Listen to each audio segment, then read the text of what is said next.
Economic condition from Vedic period to pre-medieval period. Vedic Age 1500 BCE to 1000 BCE. The Rigvedic Aryans primarily lived in rural areas and had an economy based on subsistence. The livestock rearing was their primary economic activity, while agriculture played a secondary role.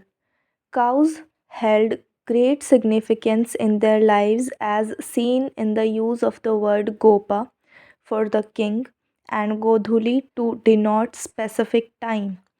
Agriculture had limited importance in their economic system, resulting in a subordinate position for the agricultural sector.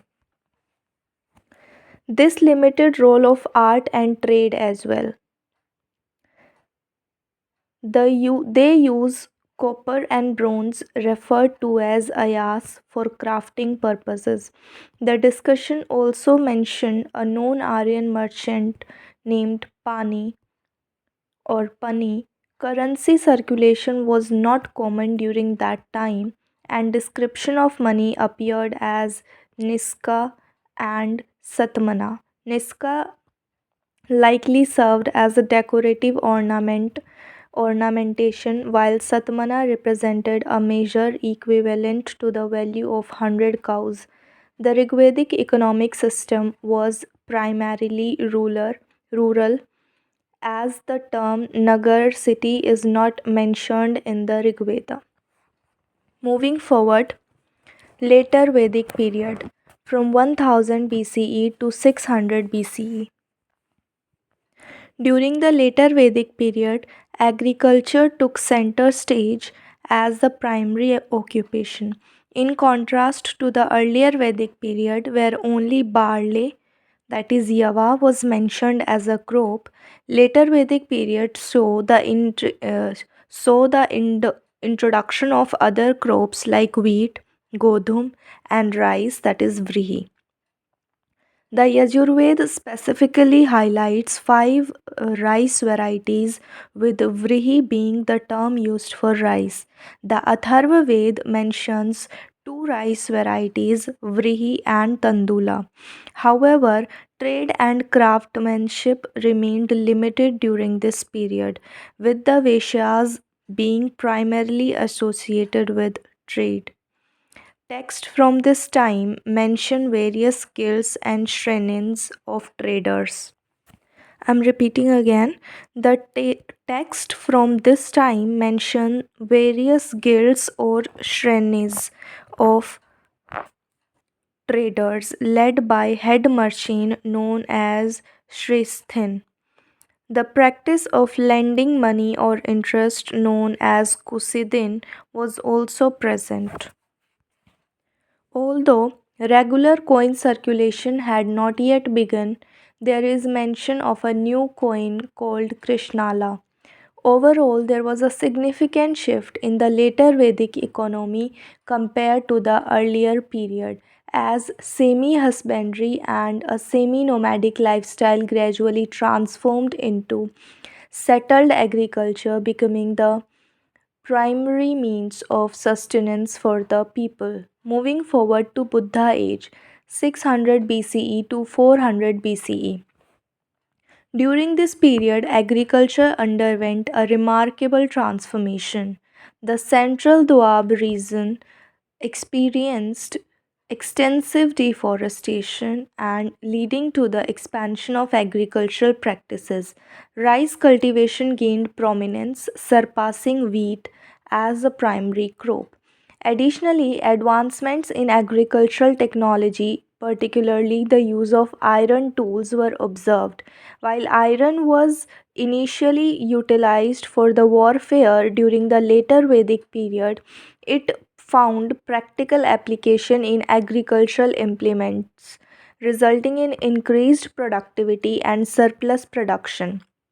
Furthermore, these advancements in agriculture had a positive ripple effects on crafts, fostering the growth of commerce, trade, and the establishment of a money based economy.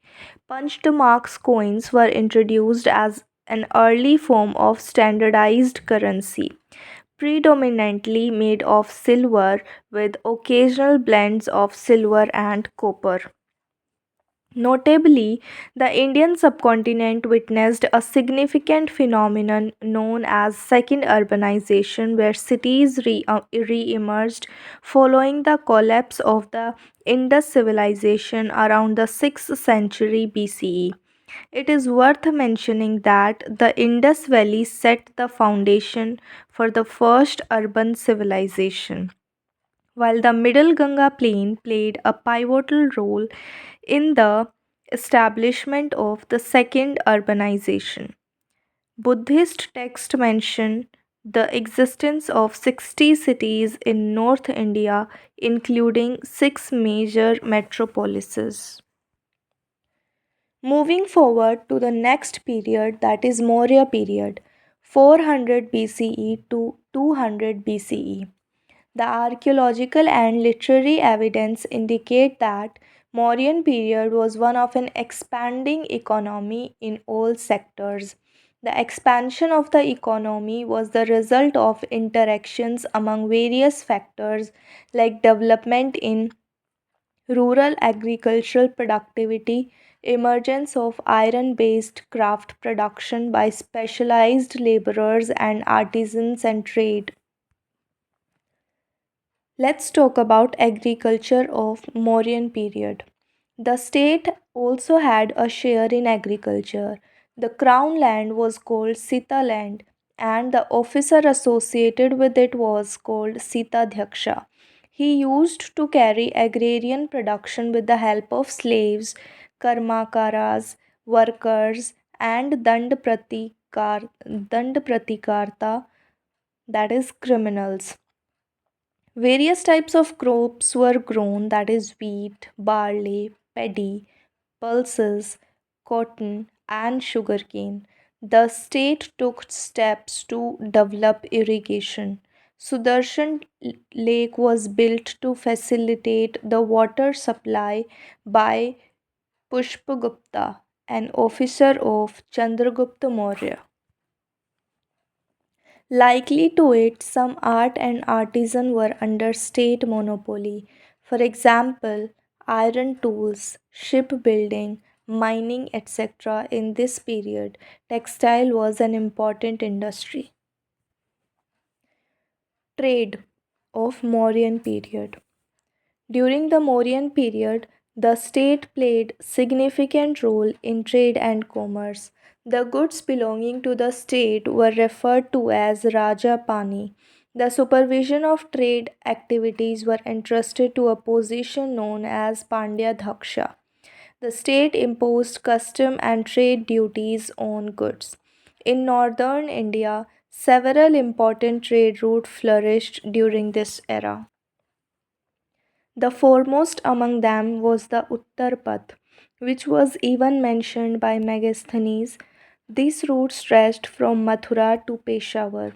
Another route ran from Kaushambi to Ujjain and further to Bharuch.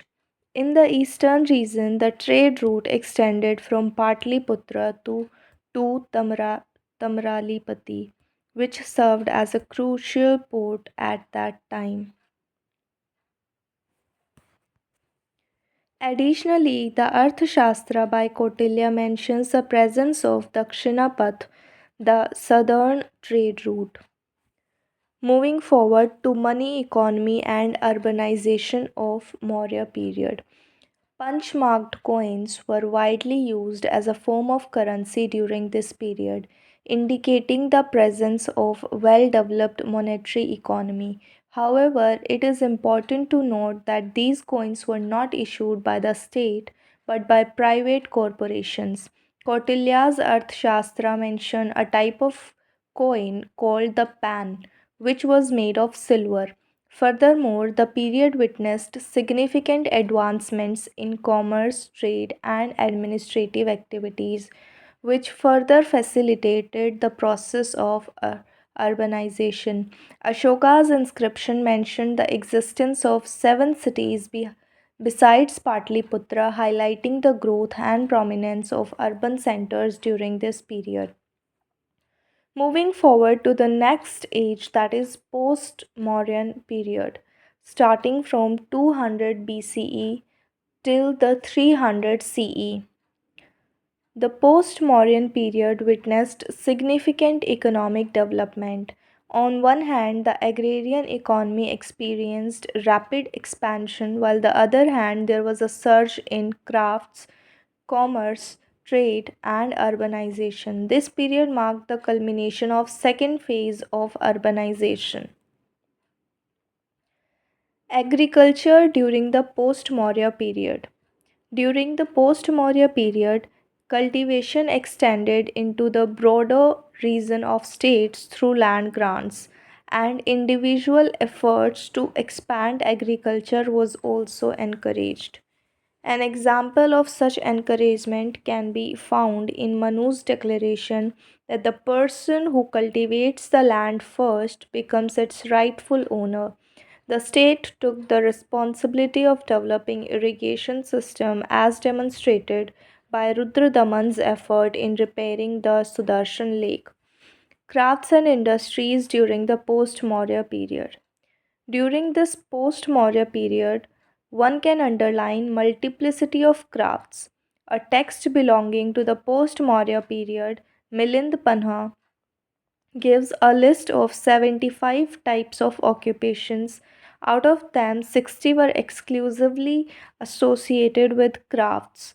During this period, different types of crafts and industries were organized around different regions. For example, Ujjain was famous for bead making. At Mathura, there was production of some special type of cloth known as shataka. Magad was noted for the production of iron implements. Nalgonda and Karimnagar in Andhra Pradesh were also known for the production of iron works. Arikamedu and Urayur were famous for dyeing industries. Trade during the post Maurya period. During this period, both internal and external trade reached its zenith. The Silk Route played a pivotal role in facilitating trade between Han Empire of China and Kushan Empire of India and the Roman Empire of Europe. India reaped substantial benefits from this trade. India's exports to Rome encompassed a diverse range of goods, including main commodities such as spices, particularly black pepper, known as Yavanpriya, silk, iron tools, precious stones, and medicinal articles. In return, Rome imported valuable commodities like gold and silver, wine, gems, glass, lead, and exquisite Aretine pottery. The significant influx of bullion from Rome to India indicated a trade balance in India's favor, a phenomenon aptly described as a drain of wealth by Roman writer Pliny. Historical records shed light on the numerous ports along the western and eastern coasts of India. In the northern region, Barbaricum, situated on the mouth of Indus River, and Broch along the Gujarat coast, stood out as important ports. Tamralipti held strategic significance as a major port in Bengal, while Tondi and Muziris played prominent roles on the Malabar coast. Along the eastern coast, namely the Coromandel coast, Kaveri Patnam, Arikamedu, and Korkai emerged as a vital trade ports. Money economy. The post Mauryan period marked the pinnacle of the money economy. It witnessed the minting of coins made not only from gold and silver but also from copper, bronze, and even lead. Similar to the Roman Empire dinar currency, the Kushan Empire issued pure coins.